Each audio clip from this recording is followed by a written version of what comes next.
ഈ ചെറിയ കാര്യങ്ങൾ വന്ന് പറയുമ്പോൾ കേൾക്കാൻ നിന്ന് കൊടുക്കാറുണ്ടോ? ഇവിടെ നമുക്ക് തന്നെ 100 കൂട്ടം കാര്യങ്ങൾ സാർ. പിന്നെയാണ് ഒരു കൗൺസിലിംഗ് എക്സ്പീരിയൻസ് പറഞ്ഞുതരാം മക്കളേടാ. Don't make noise, listen. Okay, ഒരു കൗൺസിലിംഗ് എക്സ്പീരിയൻസ് ശ്രദ്ധിച്ച് കേൾക്കണേ. ഒരു കുട്ടി ഒരു ചെറുപ്പക്കാരന്റെ കൂടെ ഇറങ്ങിപ്പോയി. പോയ ചെറുക്കൻ ആരാന്നറിയോ? ഈ കുട്ടി എഞ്ചിനീയറിംഗ് കോളേജിലാണ് പഠിക്കുന്നത്. അപ്പൊ ഈ എഞ്ചിനീയറിംഗ്, ഈ കുട്ടിയുടെ വീട് എന്ന് പറയുന്നത് ഇച്ചിരി ഉള്ളിലോട്ടാണ്. അപ്പൊ കോളേജ് ബസ് ജംഗ്ഷനിലേ വരുള്ളൂ. അപ്പൊ ജംഗ്ഷനിലേക്ക് പോകുന്നത് പ്രൈവറ്റ് ബസ്സിലാണ്. അപ്പൊ ഈ പ്രൈവറ്റ് ബസ്സിൽ കിളി ആ പയ്യന്റെ കൂടെയാണ് ഈ മോൾ ഇറങ്ങിപ്പോയത്. ഏറ്റവും നല്ല വീട്ടിലെ, ഉയർന്ന വീട്ടിലെ നല്ല മോളാണ്. അപ്പൊ ഒരാഴ്ച പോയി നിന്ന് പ്രശ്നങ്ങളൊക്കെ ആയി ശേഷം എന്താണ് തീരുമാനം എടുക്കേണ്ടതെന്ന് വേണ്ടി കൗൺസിലിങ്ങിന് വേണ്ടി വന്നിരിക്കുകയാണ്. എല്ലാവരും ഉണ്ട്. അപ്പൊ ഞാൻ ഈ ഇത്തരം കേസസിൽ, എല്ലാ കേസസിലും ഞാൻ റൂട്ട് അന്വേഷിക്കും. മോളെ, ഇത് എവിടെ നിന്നാണ് തുടക്കം? അപ്പൊ തുടക്കം നിങ്ങൾക്ക് കേൾക്കണ്ടേ? സാറേ, ഇത് തുടങ്ങുന്നത് ഒരു ദിവസമാണ്. ഞാൻ അന്ന് ഞങ്ങളുടെ കോളേജിന്റെ ആനുവൽ ഡേ, ഞാൻ പുതിയൊരു കിട്ടിലം സൽവാർ മേടിച്ചു. ഞാനത് നന്നായി ഒരു ബൊട്ടീക്കിൽ കൊണ്ടുപോയി തുന്നി പാകാക്കി ഞാൻ നന്നായി ഡ്രസ്സ് ചെയ്ത് നേരെ അടുക്കളയിലേക്ക് ചെന്നു. എന്നിട്ട് ഞാൻ ഉമ്മാട് ചോദിച്ചു, ഉമ്മച്ചി ഈ ഉടുപ്പ് എങ്ങനെയുണ്ട്? ഉമ്മച്ചി എന്തോ കടുക് വറുക്കുകയായിരുന്നു. ആ വറുക്കുന്ന ആ കടുകിന്റെ എണ്ണയുള്ള സ്പൂൺ ഇങ്ങനെ പൊക്കി കാണിച്ചു. ഞാൻ അപ്പൊ തന്നെ പോയി, നേരിട്ട് പറഞ്ഞതാണ്. നേരെ വാപ്പാടുക്കൽ ചെന്നു. വാപ്പച്ചി ഉടുപ്പ് എങ്ങനെയുണ്ട്? വാപ്പച്ചി മൈൻഡ് ചെയ്തില്ല. എന്തോ ഒരു കമന്റ് പറഞ്ഞു വിട്ട്. പിന്നെ ഒരു പെങ്ങളാണ് അവക്കുള്ളത്. പെങ്ങൾ ചോദിച്ചിട്ടാ ഇതെങ്ങനെയുണ്ട്? പെങ്ങൾ പറഞ്ഞ് ഇച്ചിരി വലുതാണ്, മാറ്റി വെച്ചാൽ ഞാൻ ഇട്ടോളാം. അങ്ങനെ അവിടെ ഒന്നും ഒരു ഉത്തരം കിട്ടിയില്ല. She was very disappointed. തളർന്നുപോയി പാവം.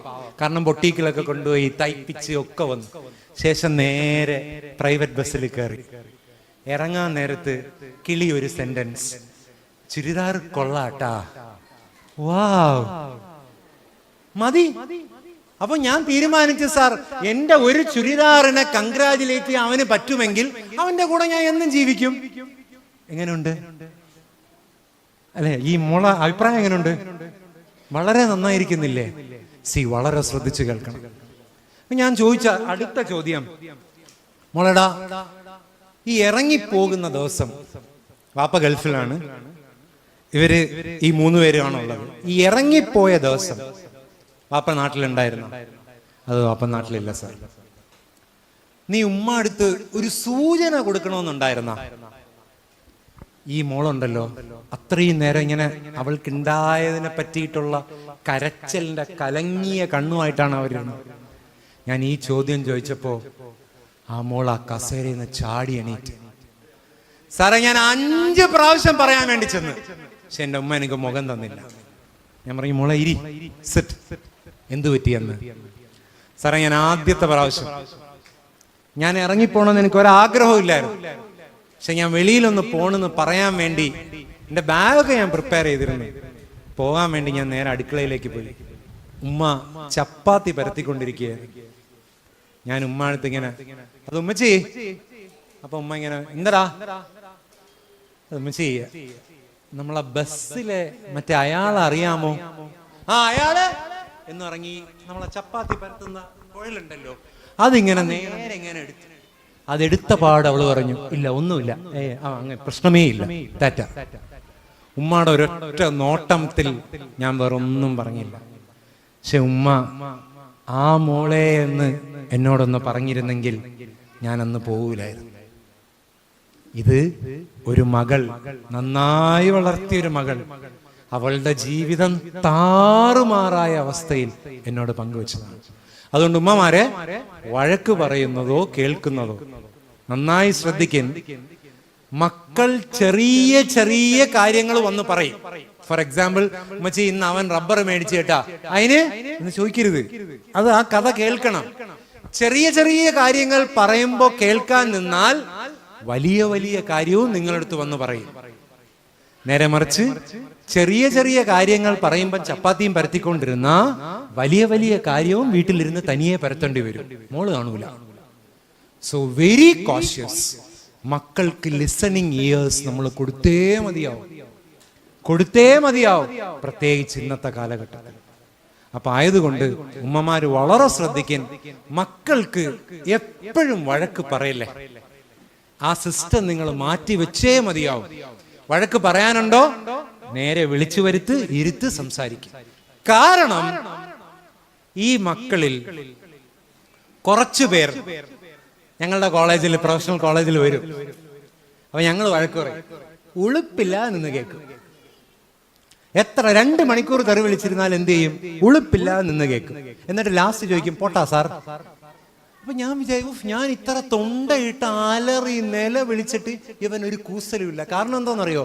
കഴിഞ്ഞ 16 കൊല്ലമായിട്ട് ഇവൻ കേൾക്കുകയാണ്. കഴിഞ്ഞ 16 കൊല്ലമായിട്ട് ആരാക്കി? ഉളുപ്പില്ലാത്തവനാക്കി. തെറ്റ് ചെയ്യുന്നവൻ ഒരു എളുപ്പമില്ല. അവൻ തെറ്റിയുന്നു, വഴക്കൊള്ളുന്നു, തെറ്റിയുന്നു, വഴക്കൊള്ളുന്നു, തെറ്റിയുന്നു, അടികൊള്ളു, തെറ്റിയുന്നു, കേൾക്കുന്നു. അങ്ങനെ വഴക്ക് പറയില്ലേ? വഴക്ക് പറയുന്നതിനെ സീരിയസ് ആയി കാണണം. ഒരു കാര്യം ചോദിച്ചോട്ടാ, മക്കളെ അടിക്കാമോ? നല്ല ചോദ്യം സാർ. എന്നും കൊടുക്കാറുണ്ട്. മക്കളെ അടിച്ചുകൂടാന്നാണ് മക്കളുടെ അഭിപ്രായം. മക്കൾക്ക് നല്ല അടി കൊടുത്തിട്ടുള്ള ഒരു ഉമ്മമാർ കൈവക്കെ എപ്പോഴെങ്കിലും? പിന്നല്ല സാർ. ശരി, കണ്ട മക്കളെ എണീറ്റ് നോക്കണം, എന്റെ അമ്മ ഉണ്ടാ. ഇല്ലെങ്കിൽ ഇപ്പൊ വിളിച്ചു പറയും, സാർ കിട്ടിയിട്ടുണ്ട്. ശ്രദ്ധിച്ചു കേൾക്കണേ. മക്കളെ അടിക്കാമോ ഇല്ലയോ എന്നുള്ളത് എല്ലാ മാതാപിതാക്കളും ഞങ്ങൾക്ക് തരുന്ന ഒരു ക്വസ്റ്റ്യൻ. ഞങ്ങളുടെ ആൻസർ അടിക്കണോ വേണ്ടേ? അടിക്കണോ വേണ്ടേ? അടിക്കണോ വേണ്ടേ എന്നുള്ളതിന്റെ സൈക്കോളജിക്കൽ ആൻസർ അടിക്കാം. മക്കളടിക്കാം. പക്ഷേ എപ്പോൾ? ഇതാണ് ക്വസ്റ്റ്യൻ. മക്കളെ 2 പേര്, 2 ആൺമക്കളായിരുന്നു. ഈ ആൺമക്കൾ മാത്രമുള്ള ഉമ്മമാരെന്ന് കൈവക്കെ. ശരി. ഈ ആൺമക്കൾ മാത്രമുള്ള ഉമ്മമാര് കൗൺസിലിങ്ങിന് വേണ്ടി എന്റെ അടുക്കൽ വരും. എന്നിട്ട് അവരെന്താ പറയുമെന്നറിയോ? വീട്ടിൽ ഞാൻ ചോദിക്കും, വീട്ടിൽ എത്ര പേര്? അത് 2 ആൺമക്കൾ. സാറേ, ഇതിനെയൊക്കെ മര്യാദ പഠിപ്പിക്കാൻ പടച്ചവൻ ഒരു പെണ്ണിനെ തന്നില്ല സാർ. അപ്പൊ ഇതാണ് അവരുടെ കംപ്ലൈന്റ്. ഇനി പെൺമക്കൾ മാത്രമുള്ളവരെന്ന് കൈവക്കെ. മാഷാ അല്ലാഹ്. ഇനി ഈ പെൺമക്കൾ മാത്രമുള്ള ഉമ്മമാര് നമ്മളടുത്ത് വരും. സാറേ, മോള് ഭയങ്കര പ്രശ്നമാണ്. ഞാൻ ചോദിക്കും, വീട്ടിലാരൊക്കെ ഉണ്ട്? സാറേ, 3 മോളാണ്. ഇതിനെയൊക്കെ മര്യാദ പഠിപ്പിക്കാൻ ഒരാണിനെ അള്ളാഹു തന്നിരുന്നെങ്കിൽ സാർ എത്ര നന്നായിരുന്നേ. ശരി. ആൺമക്കളും പെൺമക്കളും ഉള്ളവരെന്ന് കൈവക്കെ. മാഷാ അല്ലാഹ്. ഇനി ഈ പാരന്റ്സ് ഞങ്ങളെടുക്ക വരും. അപ്പൊ ഞാൻ ചോദിക്കും, വീട്ടിലാരൊക്കെ ഉണ്ട്? സാറേ, 2 മോളും 1 മോനും. എന്ത് പറയാൻ സാർ, കീരിയും പാമ്പിനെ ഒരുമിച്ചാണ് അള്ളാഹു വീട്ടിൽ തന്നിരിക്കുന്നത്. അപ്പൊ ഇപ്പൊ ആണായാലും പ്രശ്നം, പെണ്ണായാലും പ്രശ്നം, കലർന്നാലും പ്രശ്നം. ഇത് 3 രീതിയിലല്ലേ അള്ളാഹുവിന് തരാൻ പറ്റൂ?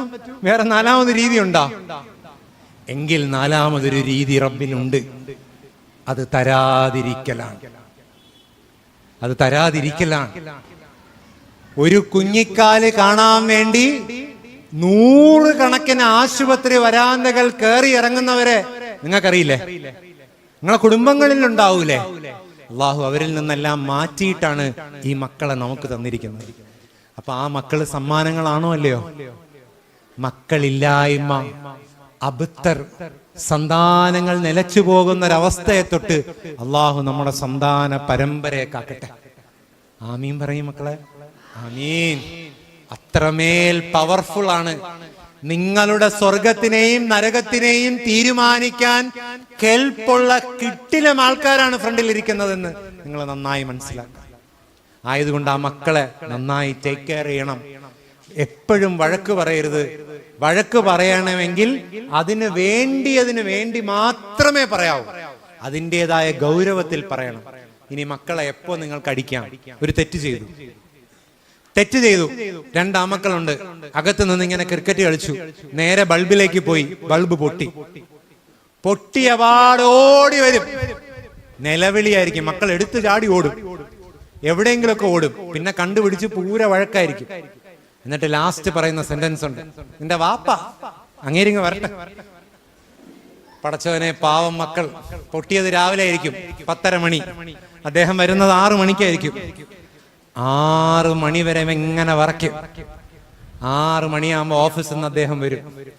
അന്നത്തെ ദിവസം ബോസിന്റെ വായിൽ നിന്നെല്ലാം കേട്ടിട്ടായിരിക്കും വരാം. നേരെ വീട്ടിലേക്ക് വരും. അപ്പൊ കാണാം ആദ്യം ഉമ്മ, നിങ്ങളെ മോൻ കണ്ടാ 2 ബൾബും അടിച്ച് പൊട്ടിച്ചിട്ട് നിൽക്കുകയാണ്. എവിടെടാ അവൻ എന്ന് പറഞ്ഞ് 2 പിടി തൂക്കിയെടുക്കും, 3 അടി ദാ കിടക്കും. പാവം അടി കൊണ്ട് ക്ഷീണിച്ച് പോയി കിടന്നുറങ്ങും. അവനിങ്ങനെ ഉറങ്ങാന്നതിന് മുന്നേ ഉമ്മ വരും, എല്ലാം വാങ്ങിക്കൊടുത്തതാണ്. എന്നിട്ട് ഒരു ഉളുപ്പില്ലാതെ ഒന്നും അറിയാതെ വരും. വന്നിട്ട് നേരെ വേദനിച്ചാടാ, ഒരു തടകലുണ്ട് ഇല്ല മക്കളെ, എല്ലാരും പറയണം ഓന്ന്, വല്ല വേദനിച്ചാടാ പോട്ട് കേട്ടാ, അത് വാപ്പിച്ചി മോൻ നന്നാവാൻ വേണ്ടി അടിച്ചതാണ്. പാവം അവൻ ഇങ്ങനെ ഒരു നോട്ടം നോക്കും, എന്നിട്ട് അങ്ങ് ഉറങ്ങിപ്പോവും. ആ ഉപ്പാനെ അവൻ കാണുന്നില്ല. ആ ഉപ്പ എന്തുകൊണ്ടാണ് അടിച്ചതെന്നും അവൻ കാണുന്നില്ല. ആ ഉപ്പയെ പറ്റി അവൻ അറിയുന്നേ ഇല്ല. അവൻ ഉറങ്ങിയതിനു ശേഷം ഉപ്പ ഉറങ്ങാൻ വേണ്ടി കിടക്കും. പക്ഷെ അദ്ദേഹത്തിന് ഉറക്കം വരില്ല. നേരെ മകന്റെ റൂമിലേക്ക് വരും. ആ അടിച്ച പാടിൽ നിങ്ങൾ ഉറങ്ങിക്കിടക്കുന്ന സന്ദർഭത്തിൽ ആ ഉപ്പ ഇങ്ങനെ എത്രയോ ദിവസം തടവിയിട്ടുണ്ടാവും. പക്ഷെ ആ ഉപ്പായെ നമ്മൾ എന്ത് ചെയ്യുന്നില്ല, കാണുന്നില്ല. മക്കളെ, നിങ്ങളോട് നിങ്ങൾ എന്ന് സാറ് പറയണ ഒന്നും കേട്ടില്ലെങ്കിലും ഇത് പറയണ നിങ്ങൾ കേൾക്കണം. സാറ് ചിലപ്പോൾ കോളേജിൽ നിന്ന് എത്താൻ ലേറ്റ് ആവും, കുട്ടികളൊക്കെ ഉണ്ടാവും, നിറയെ കൗൺസിലിംഗ് ഉണ്ടാവും. അപ്പൊ ചിലപ്പോൾ എത്താൻ വേണ്ടി ലേറ്റ് ആവും. എൻ്റെ വീട്ടിൽ എൻ്റെ ഉമ്മ ഉണ്ട്, എൻ്റെ ഭാര്യ ഉണ്ട്, എനിക്ക് ഇരട്ട മോളാണ്, 2 മക്കൾ. എത്ര മക്കൾ? 2 മക്കൾ. അപ്പൊ ഇത്രയും പേരാണ് എൻ്റെ വീട്ടിലുള്ളത്. അപ്പൊ ഞാൻ ഇച്ചിരി ലേറ്റ് ആയിട്ട് എത്തുമ്പോ കോളേജിന്റെ കാറിൽ നിന്ന് ഞാനിങ്ങനെ ഇറങ്ങിയിട്ട് ഗേറ്റിൽ ഞാൻ ഇങ്ങനെ നോക്കും, വാപ്പാടെ ചെരുപ്പ് വെളിയിലുണ്ടോ എന്ന് ഞാൻ നോക്കുമ്പോ ഉണ്ട്, പെട്ട് നെഞ്ചിടിക്കാൻ തുടങ്ങും. ഇനിയിപ്പോ ലേറ്റ് ആയിട്ട് വന്നതിന് വാപ്പ വഴക്കുറയും. അപ്പോ ആ വാപ്പാടെ വെളിയിലുള്ള ചെരുപ്പിനെ ഞാൻ ഒരു കാലത്ത് ഭയത്തോടെയാണ് കണ്ടിരുന്നത്. ഇന്ന് ഞാൻ കോളേജ് വിട്ടു വരും, പഴയതുപോലെ ഞാൻ ആ ഗേറ്റ് ഒന്ന് പൊന്തി ഇങ്ങനെ നോക്കും, എൻ്റെ ഉപ്പാടെ ചെരുപ്പ് അവിടെ ഉണ്ടായിരുന്നെങ്കിൽ എന്ന് ഞാൻ ആഗ്രഹിക്കും. എന്നിട്ട് ഇന്ന് എനിക്ക് മനസ്സിലാവുന്ന ഏറ്റവും വലിയ വസ്തുത എന്താണെന്നറിയോ? എൻ്റെ ഉപ്പാടെ ചെരുപ്പ് വെളിയിലുണ്ട് എങ്കിൽ എൻ്റെ ഉമ്മയും എൻ്റെ ഭാര്യയും എൻ്റെ മക്കളും സംരക്ഷിതമാണ്, സുരക്ഷയാണ്. എൻ്റെ ഉപ്പാടെ ചെരുപ്പ് വെളിയിലുണ്ടായിരുന്നതായിരുന്നു എൻ്റെ ഏറ്റവും വലിയ നിർഭയത്വം. ഇന്ന് ഞാൻ ഭയക്കുന്നു. ഇന്ന് ഞാനൊന്ന് താമസിച്ചാൽ എൻ്റെ മക്കള്, എൻ്റെ ഭാര്യ, എൻ്റെ ഉമ്മ ഉടനെ തന്നെ കാവലിന്റെ ആയത്തോതി അള്ളാഹുവിനെ ഞാൻ ഭരമേൽപ്പിക്കും. എൻ്റെ ഉപ്പ അത്രമേൽ എനിക്ക് പ്രിയപ്പെട്ടതായിരുന്നു. മക്കളേടാ, സാറൊരു കാര്യം പറഞ്ഞിട്ടാ, ഉമ്മയും ഉപ്പയും ഉണ്ടാ? എത്ര കാലം അള്ളാഹു ഉമ്മയും ഉപ്പയും നമുക്ക് തരും?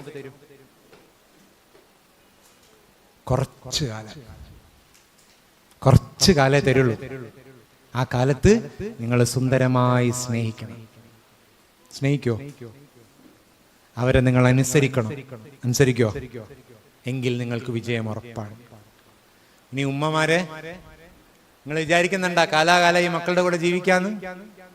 ഉണ്ടോ? ഇല്ല. എണ്ണിത്തിട്ടപ്പെടുത്തിയ ദിവസം അത്രേ ഉള്ളൂ നിങ്ങൾ മക്കളുടെ കൂടെ. അത് കഴിഞ്ഞാൽ നേരെ പള്ളിക്കാട്ടിലേക്കാണ്. സ്വസ്ഥമായി ഉറങ്ങാൻ പറ്റുമെന്ന് ഒരു ഉമ്മയും വിചാരിച്ചു പോകരുത്. അവിടെയും സ്വസ്ഥതയില്ലേ സാർ? ഇല്ല. സ്വസ്ഥമായി ഉറങ്ങണമെങ്കിൽ മൂന്നാമത്തെ കാര്യം പറഞ്ഞിട്ട് നമുക്ക് എക്സസൈസിലേക്ക് പോകാം. മക്കളെ, പേര് പറഞ്ഞു. അയാൻ അല്ലേ? അയാന്റെ പാന്റ് ഷർട്ടും ആര് കഴുകി തരും? ഉമ്മി. അയാന്റെ ഉമ്മ ഉണ്ടോ? അയാന്റെ ഉമ്മി. ശരി. മോനെ വയസ്സെത്രയായി? 10. ഇന്ന് സുബഹി നിസ്കരിച്ച മോനെ? എത്ര മണിക്ക്? സത്യം പറയാം. 4, 9, 8, 7, 6:45. മാഷാ അല്ലാഹ്. ഇരിക്ക്. Ayaan, full name Ayaan Muhammad. അയാൻ മുഹമ്മദിന് വയസ്സ് 10. 10 വയസ്സ് എന്ന് പറയുന്നത് it is the limiting age.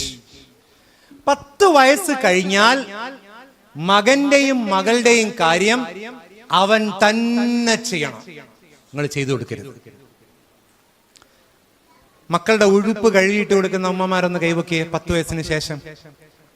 കോളേജിലാണ് പഠിക്കുന്നത് സാർ, ഞാൻ തന്നെയാണ് കഴുകുന്നത്. ശരി, ഒരു സിനാരിയോ സാർ പറഞ്ഞിരട്ടെ, ശ്രദ്ധിക്കുകയായിരുന്നു. ഉമ്മമാരെ, ഉപ്പമാരെ, മക്കളെ സ്വന്തം കാലിൽ നിർത്തണം. വീട്ടിൽ നിങ്ങൾക്ക് ആവശ്യമുള്ള കാര്യം അതിശക്തമാണ്. മക്കൾക്ക് കിട്ടില്ല, ഡിസിപ്ലിൻ വേണം.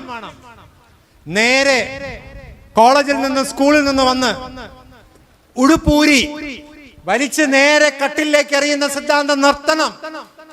വീട്ടില് അഴുക്ക് തുണികൾ ഡെപ്പോസിറ്റ് ചെയ്യുന്ന ഒരു ചെറിയ എന്തെങ്കിലും ഒരു യുട്ടൻസിൽ നിങ്ങൾ അവിടെ വെക്കണം. അതിലേക്ക് അതിനെ ഇടാൻ പറയണം. 2-3 ദിവസം ആകുമ്പം വാഷിംഗ് മെഷീനിലേക്ക് കൊണ്ടുപോയി അതിനെ അലക്കാൻ പറയണം. ശേഷം അതിനെ ഉണക്കാൻ പറയണം. സമയമുണ്ട് എങ്കിൽ അയൺ ചെയ്ത് കൊടുക്കാം, ഇല്ലെങ്കിൽ അവരോട് അയൺ ചെയ്യാൻ പറയാം. ഇല്ല എങ്കിൽ ഇനി ശ്രദ്ധിച്ചു കേൾക്ക്. ഒരു ദിവസം നമുക്ക് അള്ളാഹുവിന്റെ അടുക്കലേക്ക് യാത്ര പോണ്ടേ? നമ്മൾ പോയി നിശ്ചലമായി നമ്മൾ കിടക്കുന്നു. അവരെ കബറടക്കി. അടുത്ത ദിവസം 3 ദിവസം മക്കൾ ദുഃഖമാചരിച്ചു. അതിന്റെ അടുത്ത ആഴ്ച ദുഃഖമാചരിച്ച് വീട്ടിലിരിക്കണോ, സ്കൂൾ കോളേജിൽ പോണോ? നിങ്ങൾ ആഗ്രഹം എന്താണ്? സ്കൂൾ കോളേജിൽ പോണം. അപ്പൊ ഈ മോൻ എന്ത് ചെയ്തു? അടുത്ത ആഴ്ച വന്നു. ഉമ്മ മരണപ്പെട്ടിട്ട് അടുത്ത ആഴ്ച മോൻ നേരെ എണീറ്റിട്ട് വന്നു. അപ്പൊ ആദ്യത്തെ ദിവസം കൊച്ചുമ്മമാര് മാമിമാരൊക്കെ വീട്ടിലുണ്ട്. അപ്പൊ മോൻ ഇങ്ങനെ അന്വേഷിക്കുകയാണ്. എന്താണ് അന്വേഷിക്കുന്നതെന്നറിയോ? പാന്റിന്റെ അടിയിൽ ഇടേണ്ട ഇന്നർ ഇതെവിടെയാണ് ഉമ്മ കഴുകി വെച്ചിരിക്കുന്നതെന്ന് അറിഞ്ഞൂടാ. കാരണം അത് കഴുകിയോ അത് കണ്ടെത്തിയോ ശീലമില്ല. അങ്ങനെ നേരെ കൊച്ചുമാടി ചെന്ന് പറയും. നാണം കെട്ടിട്ട് അവൻ പറയും, എനിക്കിടാനുള്ള അടിവസ്ത്രങ്ങൾ കാണാനില്ല. അപ്പൊ ആ കൊച്ചുമ്മ ഇങ്ങനെ ലജ്ജയോടെ ചോദിക്കും, ഉമ്മ ഇതൊന്നും പഠിപ്പിച്ചു തന്നിട്ടില്ലേ? അങ്ങനെ അവരതൊക്കെ കണ്ടുപിടിക്കും. എന്നിട്ട് അത് എടുത്തു കൊടുക്കും. എന്നിട്ട് ഇവനിങ്ങനെ നേരെ അയണിങ് ടേബിളിന്റെ അടുത്ത് വരും. അയൺ ബോക്സ് ഓണാക്കാൻ അവൻ അറിയില്ല, തേക്കാൻ അറിയില്ല. കൊച്ചുമാന്ന് വിളിക്കും. കൊച്ചുമ്മ വന്നത് അയൺ ചെയ്ത് കൊടുക്കും. എന്നിട്ട് കൊച്ചുമ്മ ഇങ്ങനെ നോക്കും, മോനെ ഇതൊന്നും തനിയെ ചെയ്യാറില്ലേ? ഇല്ല. ശേഷം അവൻ ചെല്ലും. ഷൂസ് എവിടെയാണ് ഇരിക്കുന്നതെന്ന് അറിയില്ല, പോളിഷ് ചെയ്യാൻ അറിയില്ല, ബാഗുകൾ എങ്ങനെയാണ് വെക്കേണ്ടതെന്ന് അറിയില്ല. അന്നേ ദിവസം അവന് വളരെ ദുസ്സഹമായിരിക്കും. വൈകുന്നേരം വീട്ടിൽ വരുന്നതിന് മുന്നേ അവൻ നേരെ പള്ളിക്കാട്ടിലേക്ക് വരും. എവിടെയാണ് വരണമെന്നറിയോ? നിങ്ങളുടെ ഖബർസ്ഥാന്റെ അടുക്കൽ. ആണാ പറന്നവനാണെങ്കിൽ നിങ്ങൾക്ക് ആദ്യം അവൻ സലാം പറയും. എന്നിട്ട് നിങ്ങളോടൊരു ചോദ്യം ചോദിക്കും, അമ്മച്ചി എന്നെ ഇതൊക്കെ ഒന്ന് പഠിപ്പിച്ചെന്നൂടായിരുന്ന അമ്മച്ചി? ഇതൊക്കെ എന്നെ കൊണ്ടൊന്ന് ചെയ്യിപ്പിച്ചുവിടായിരുന്ന? എനിക്ക് വയ്യ അമ്മച്ചി, നാണം കെട്ട് ഞാൻ ഇല്ലാതായിപ്പോയി. ഈ ചോദ്യം കേൾക്കുന്ന നിങ്ങളുടെ അവസ്ഥ എന്തായിരിക്കും? കേൾക്കൂലെന്നാണോ വിചാരം? കേൾക്കൂലെന്നാണോ? ഇനി ഇപ്പുറത്ത് സ്വന്തം കാലിലാണ് മക്കളെ നിർത്തിയതെങ്കിൽ അന്ന് വൈകുന്നേരം വീട്ടിൽ വരുന്നതിന് മുന്നേ യഥാർത്ഥ പാഠം പഠിച്ചവൻ, അവന്റെ ഉമ്മ ഖബറിസ്ഥാനിലാണ് എങ്കിലും അവനുമായുള്ള യാതൊരു ബന്ധത്തിന് ഒരു കോട്ടവും വന്നിട്ടില്ല. ഞാൻ എന്റെ ഉമ്മയെ ജീവിച്ചിരിക്കുമ്പോ എങ്ങനെ കണ്ടോ അതുപോലെ ഞാൻ എന്റെ ഉമ്മയെ കാണാൻ വേണ്ടി വരും. ഉമ്മച്ചി അസ്സലാമു അലൈക്കും, ഇന്നലെ ഞാൻ എന്റെ ഉമ്മച്ചിക്ക് വേണ്ടുന്നതെല്ലാം ചെയ്തിട്ടുണ്ട്. ഉമ്മച്ചി ഒന്നുകൊണ്ടും പേടിക്കണ്ട, ജീവിച്ചിരിക്കുന്ന ജാരിയായ സദഖയാണ് ഞാൻ. നിങ്ങളുടെ തുലാസിൽ എന്ത് പ്രശ്നമുണ്ടോ ഞാൻ പരിഹരിക്കും. ഇന്നറിയോ, ഞാൻ തന്നെയാണ് ഉടുപ്പ് തേച്ചത്, ഞാൻ തന്നെയാണ് എന്റെ ഉടുപ്പെടുത്തത്. ഉമ്മച്ചി എനിക്ക് പഠിപ്പിച്ചു തന്ന ഓരോ പാഠങ്ങളും എനിക്ക് നന്നായി ഉപയോഗപ്പെട്ട് അൽഹംദുലില്ലാ. ശേഷം അവൻ റബ്ബിന്റെ അടുക്കൽ ഇങ്ങനെ കൈനീട്ടും, യാ റബ്ബനാ, എന്നെ എന്റെ സ്വന്തം കാലിൽ നിർത്തിയ എന്റെ ഉമ്മച്ചിക്ക് നീ ജന്നാത്തുൽ ഫിർദൗസ് നൽകി അനുഗ്രഹിക്കണേ അല്ലാ. നോക്കത്താ ദൂരത്ത് നിന്റെ നൂറിനാൽ ആ ഖബറിനെ നീ പ്രകാശിപ്പിക്കണേ അല്ലാ. ഇന്നലെ രാത്രി ഞാൻ മുൾക്കോതിയിട്ടാണ് കടന്നത്. എന്നെ മുൾക്കോതാൻ പഠിപ്പിച്ചത് എന്റെ ഉമ്മയാ ആയതുകൊണ്ട് ആ ഖുർആനിനെ എന്റെ ഉമ്മയുടെ കൂട്ടുകാരനായി നീ മാറ്റണേ അല്ലാ. ആദ്യത്തെ മകനെ വേണോ രണ്ടാമത്തെ മകനെ വേണോ? പറയും. എങ്കിൽ പണിപ്പെടണം, എങ്കിൽ അധ്വാനിക്കണം, തീർച്ചയായിട്ടും അധ്വാനിക്കണം. അപ്പൊ മക്കളെ, നമുക്ക് 5 എക്സസൈസ് വേഗം പഠിച്ചാലോ? Yes or no? Eyes on me. Yes. എത്ര എണ്ണം പഠിച്ച്? ഒരെണ്ണം പഠിച്ചു അല്ലേ? ഒരെണ്ണം ഒന്നും ചെയ്തേടാ. Easy. Stretch your hands well. Stretch. Okay. തമ്പും 4 ഫിംഗറും അല്ലേ? ഓക്കെ. 1 right thumb. പൊന്തിച്ച മക്കളെ, പൊന്തിച്ചടാ. ഷോൾഡർ ലെവലിൽ കൈ പൊന്തിച്ചടാ. നേരെ സ്ട്രെച്ച് ചെയ്ത മോളെ. Shoulder level. അങ്ങനെ മിടുക്കാൻ. Very good. എല്ലാവർക്കും ചെയ്യാൻ പറ്റുന്നില്ലേ? ഓക്കെ. 2 തിരിച്ച്. ലെഫ്റ്റ് ഹാൻഡ്, ലെഫ്റ്റ് തമ്പും റൈറ്റ് ഫോർഹെഡ്. 1 2 1 2. ശരി. ഓക്കെ. നിങ്ങൾക്ക് ഏറ്റവും ബുദ്ധിമുട്ടുള്ള സബ്ജക്ട് ഏതാ? മാത്സ്. ചിലർക്ക് മാത്സ്, ചിലർക്ക് ഇംഗ്ലീഷ്, ചിലർക്ക് ഹിന്ദി. ഓക്കെ. മാത്സ് നന്നായി ചെയ്ത് എനിക്ക് നല്ല മാർക്ക് വാങ്ങിക്കണം ആഗ്രഹമുള്ളവരൊന്ന് കൈവയ്ക്ക്. മാഷാ അല്ലാഹ്. പുട്ട് ഹാൻഡ്സ് ഡൗൺ മക്കളെടാ. Put hands down. നമുക്ക് 2 തരം ബ്രെയിൻ ഉണ്ട്. എത്ര തരം? ഒന്ന് ലെഫ്റ്റ് ബ്രെയിൻ, 2 റൈറ്റ് ബ്രെയിൻ. ഒന്ന് left brain, 2 right brain. Left brain ആണ് മാത്സിന്റെ ആള്. മാത്സിന്റെ ആളാരാണ്? ഏത് ബ്രെയിൻ? മാത്സിന്റെ ആളാരാണ്? ഏത് ബ്രെയിൻ? Left brain. മിടുക്കാൻ. ലാംഗ്വേജ്, ഇംഗ്ലീഷ്, മലയാളം, ഹിന്ദി, വരയ്ക്കൽ, കാണാതെ പഠിക്കൽ, ഇതൊക്കെ റൈറ്റ് ആണ്. അപ്പൊ ഒരു മോൻ നന്നായി വരയ്ക്കുന്നുണ്ട്, നന്നായി കാണാതെ പഠിക്കുന്നുണ്ട്. ഏത് ബ്രെയിൻ കൊള്ളാം? റൈറ്റ് ബ്രെയിൻ കൊള്ളാം. മാത്സ് 0 മാർക്ക് സ്ഥിരം നമ്മൾ തോറ്റുപോകും. ഏത് ബ്രെയിൻ ഇല്ല? ലെഫ്റ്റ് ബ്രെയിൻ ഇല്ല. അപ്പൊ നമുക്ക് പരീക്ഷ എഴുതാൻ ലെഫ്റ്റ് ബ്രെയിൻ വേണോ, റൈറ്റ് ബ്രെയിൻ വേണോ, രണ്ടും വേണോ? രണ്ടും വേണം. അപ്പൊ ആ 2 ബ്രെയിനും വളർത്താൻ, കിട്ടിലമായിട്ട് മാത്സ് ചെയ്യാൻ സാർ ഒരു എക്സസൈസ് പറഞ്ഞു കേട്ടോ. ശരി.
എന്നാൽ മോതിരവിരൽ ലെഫ്റ്റ് ബ്രെയിനുമായിട്ടാണ് അസോസിയേറ്റ് ചെയ്തിരിക്കുന്നത്. അപ്പോ ഈ വിരൽ അനക്കാൻ പറ്റുന്നില്ല എന്ന് പറഞ്ഞാൽ ഏത് ബ്രെയിൻ അനക്കിയിട്ടില്ല? ലെഫ്റ്റ് ബ്രെയിൻ അനക്കിയിട്ടില്ല. അതായത് ഏത് സബ്ജക്ട് ഇതുവരെ പഠിച്ചിട്ടില്ല? മാത്സ് ഇതുവരെ പഠിച്ചിട്ടില്ല. മനസ്സിലായ കാരണം? ശരി. അപ്പൊ അതിനെ സാർ ഒന്ന് അനക്കി തരട്ടാ.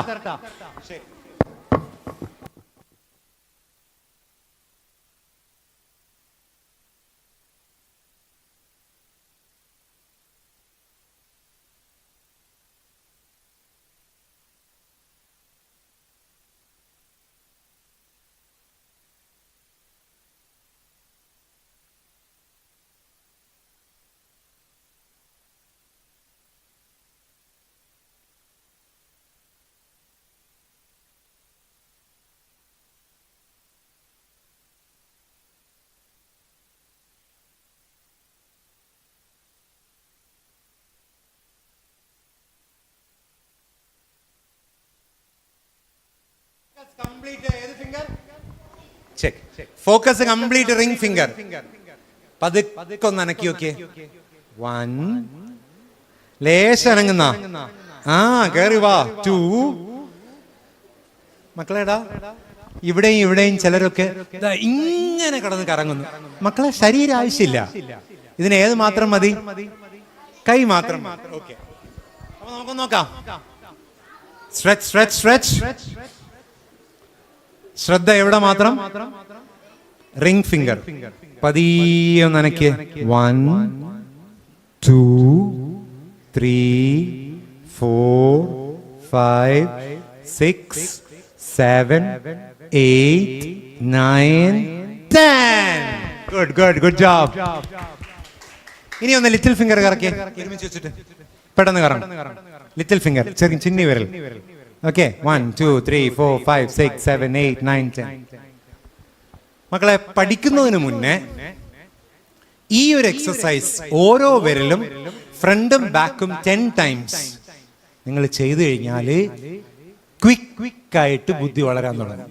ക്വിക്കായിട്ട് എന്ത് വളരാൻ തുടങ്ങും? ക്ലാസ്സിൽ ലാസ്റ്റ് റാങ്ക് മേടിക്കുന്നവൻ ഫസ്റ്റ് റാങ്ക് മേടിക്കാൻ തുടങ്ങും. അത്ഭുതകരമായ എക്സസൈസ് ആണ്. ഈ വിനീതൻ ധാരാളം ഹിഫ്ള് കോളേജുകളിൽ ക്ലാസ് എടുക്കാൻ പോകാറുണ്ട്. അപ്പൊ ഈ ഹിഫ്ള് കോളേജുകളിൽ ക്ലാസ് എടുക്കാൻ പോകുമ്പോൾ അവിടെ ചില കുട്ടികളുണ്ടാവും. ആ കുട്ടികൾ എങ്ങനെയെന്ന് അറിയാമോ? മിടുക്കൻ ഇരിക്കും. ആ കുട്ടികൾ എങ്ങനെയെന്ന് ചോദിച്ചു കഴിഞ്ഞാല്, സാധാരണഗതിയിൽ നമ്മൾ ഒരു നല്ല ഹിഫ്ള് സ്റ്റുഡന്റ് ആണ് എങ്കിൽ ഒരു ദിവസം ഒരു പേജ് കൊടുക്കും. അസ്ര എത്ര പേജ് കൊടുക്കാറുണ്ടായിരുന്നു? 2-3 പേജ് കൊടുക്കും. കുറെ കഴിയുമ്പോഴത്തേക്ക് നമ്മൾ 2-3 പേജ് കൊടുക്കും.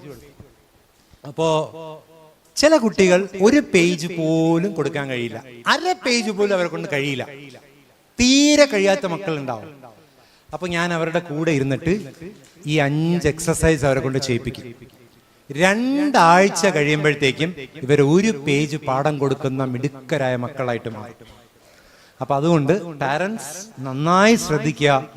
മക്കളെടുത്ത് പടി എന്ന് പറഞ്ഞിട്ട് മാത്രം കാര്യമില്ല. ഇതെങ്ങനെ പഠിക്കണോ, ഇതെങ്ങനെ ബുദ്ധി കൂട്ടണോ, അതൊക്കെ നമ്മൾ അന്വേഷിക്കണം, കണ്ടുപിടിക്കണം. അങ്ങനെയുള്ള ക്ലാസ്സുകൾ നമ്മളെ മക്കൾക്ക് നമ്മൾ കൊടുക്കണം. അൽഹംദുലില്ലാഹ്, ഈ ഒരു പരിപാലന സമിതി ബഹുമാനപ്പെട്ട ജാബിർ ഉസ്താദ് എന്നെ പോലെയുള്ള ആൾക്കാരെ ഒരു മസ്ജിദിന്റെ, ഇപ്പൊ കഴിഞ്ഞ ബുധനാഴ്ച എന്റെ മഹലിലായിരുന്നു, മണക്കാട് മഹലില് മദ്രസയുടെ ആദ്യത്തെ ക്ലാസ് ആയിരുന്നു. ബുധൻ, വ്യാഴം, വെള്ളി, ശനി, ഇന്നലെ വരെ ഓരോ മസ്ജിദുകളിലായിരുന്നു. ഇന്ന് ഞായറാഴ്ച അൽഹംദുലില്ലാഹ് ഇവിടെയാണ്. അപ്പോ തീർച്ചയായും അത്തരം ക്ലാസ്സുകൾ വലിയ മാറ്റങ്ങൾ കൊണ്ടുവരും. അത് നിങ്ങൾ കേൾക്കണം, മനസ്സിലാക്കണം. അപ്പൊ എത്ര എക്സസൈസ് ആയി മക്കളെ? എത്ര എക്സസൈസ് ആയി? 2. മൂന്നാമത്തെ പഠിക്കാം. Okay,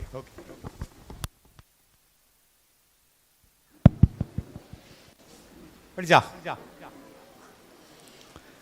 Eyes on your fingers. ഇനി സാർ ഒന്ന് നോക്കിയേ. സാറ് ലെഫ്റ്റ് 2 എന്ന് പറയുമ്പം ലെഫ്റ്റ് ഹാൻഡില് 2 കാണിക്കണം. റൈറ്റില് 3 പറയുമ്പോ റൈറ്റ് ഹാൻഡില് 3 കാണിക്കണം. പക്ഷെ ഒരു ചെറിയ കണ്ടീഷൻ, ഈ 3 അല്ല, ഈ 3. ഏത് 3 ആണ്? ഏത് 3 ആണ്? ഈ 2 അല്ല, ഈ 2 കാണിച്ചേ, 3 കാണിച്ചേ. ശരി, ice on your fingers. Sir പറയുമ്പോ കറക്റ്റ് ആയിട്ട് നോക്കി പൊന്തിക്കണം. Right 2, left 3. മക്കളെ, ലെഫ്റ്റ് 3 എന്ന് പറയുമ്പോ ഈ റൈറ്റ് 2 മടക്കണം, അല്ലെങ്കിൽ 3 2 5 ആവും. ഓക്കെ, സ്പീഡിൽ ചെയ്യാം. Okay, here we go. Left 2, ഇവിടെ പൊക്കുന്ന 2, അവിടെ പൊക്കുന്ന 3. Eyes on your fingers. Focus ചെയ്യാൻ പറ്റണം. Eyes on me, eyes on me. Focus ചെയ്യാൻ പറ്റണം. Okay, left 2, right 3, right 2, left 3, left 2. പൊക്കുമനെ ധൈര്യമായിട്ട് പൊക്ക്. 3 2 5 ആയി. ഇത് മടക്കി പോയി. ലെഫ്റ്റ് 2. ശരി, പുട്ട് യുവർ ഹാൻഡ്സ് ഡൗൺ. ഈ മക്കളുടെ ഉമ്മമാരും ഉപ്പമാരൊന്ന് ശ്രദ്ധിക്കണേ. മക്കൾക്ക് നന്നായി അറ്റൻഷൻ ഡെഫിസിറ്റ് കാണുന്നുണ്ട്. കാരണം കുട്ടികൾക്ക് പെട്ടെന്ന് കൈകൾ പൊന്തണില്ല. അത് എൻ്റെ ലെഫ്റ്റ് ഏതെന്ന് അവർക്ക് തന്നെ അറിയില്ല. എൻ്റെ റൈറ്റും എൻ്റെ ഈ രണ്ട് എങ്ങനെ പൊക്കിയാ വരുമെന്ന് അറിയില്ല. അത് അറ്റൻഷൻ ഡെഫിസിറ്റ് മക്കളാണ്. ഈ മക്കൾ ക്ലാസ്സിലിരുന്നാൽ അവർ ശ്രദ്ധിക്കുകയില്ല, അവർ നല്ല മാർക്ക് കുറയും. അതിനുവേണ്ടി ചെയ്യേണ്ടത് ആ മക്കളെയും കൊണ്ട് നടക്കാൻ പോണം. ചുമ്മാ ഇവിടെയൊക്കെ നിറയെ സ്ഥലം കാണുന്നുണ്ട്, അൽഹംദുലില്ലാ. നമ്മളെ നാട്ടിലൊക്കെ ആണെങ്കിൽ ഇപ്പുറത്ത് നിന്ന് ഇറങ്ങി അപ്പുറത്ത് എൻ്റെ ബാത്റൂം ആയിരിക്കും, അവിടെ നിന്ന് നേരെ ഇവിടെ വന്നാൽ ഇവൻ്റെ ഫ്ലാറ്റ് ആയിരിക്കും. ഒരു ഇഞ്ച് സ്ഥലം കാണൂല. ഇവിടെ അൽഹംദുലില്ലാ നല്ല സ്ഥലം കാണും. വെറുതെ നടക്കാൻ ഇറങ്ങണം. എന്നിട്ട് ചോദിക്കണം, അധികം പെട്ടെന്ന് കാണാത്ത ഒരു സാധനം ചോദിക്കണം, മോനെ കുഴച്ച വാഴക്കൊല എവിടെ നിൽക്കണമെന്ന് ചോദിക്കണം. അപ്പൊ ഇങ്ങനെ ചുറ്റും നോക്കും. ശരി, പള്ളിയുടെ മിനാരം കാണുന്നുണ്ടാ? ദോ കാണുന്നു.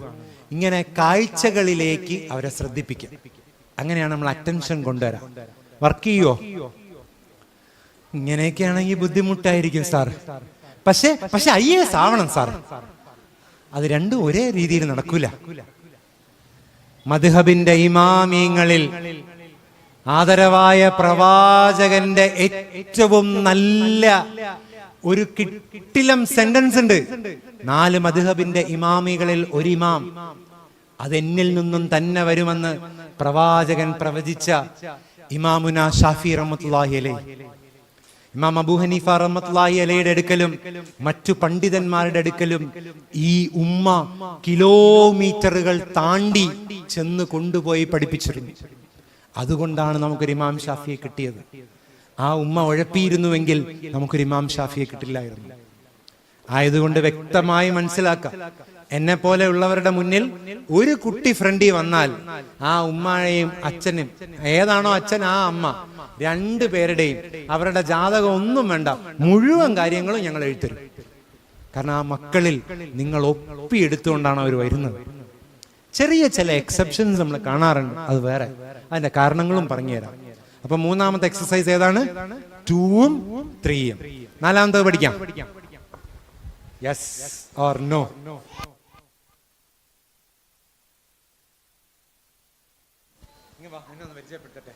മക്കളെ, നിങ്ങൾക്ക് ഈ മോനെ അറിയോ? ഈ മോന് ഞങ്ങളെ പോളിടെക്നിക്കിലാണ് പഠിച്ചത്. അൽഹംദുലില്ലാ. നിങ്ങൾ മനസ്സിലാക്കേണ്ടത്, ഞങ്ങളെ കോളേജിൽ ഒരു ഔട്ട്സ്റ്റാൻഡിങ് സ്റ്റുഡൻ്റ് ആണ്. ഞങ്ങൾ ഏത് ജോലി ഏൽപ്പിച്ചിരുന്നാലും ആദ്യം അവൻ വരും. തെങ്ങി കയറണോ തെങ്ങി കയറും, കയറ് കെട്ടണോ കയറ് കെട്ടും. ഇനിയിപ്പോൾ 2 പിള്ളേരെ വിളിച്ചിരുത്തി പഠിപ്പിക്കണോ പഠിപ്പിക്കും. അപ്പൊ അൽഹംദുലില്ലാ, ഇങ്ങനെയുള്ള മക്കൾ വരട്ടെ. അവനിപ്പോ KMML നിങ്ങൾക്ക് ഒരുപക്ഷെ നന്നായി അറിയുമായിരിക്കും. ആ KMML ഒരു ജോലി കിട്ടുക എന്ന് പറയുന്ന അത്യാവശ്യം വളരെ നല്ലതാണ്.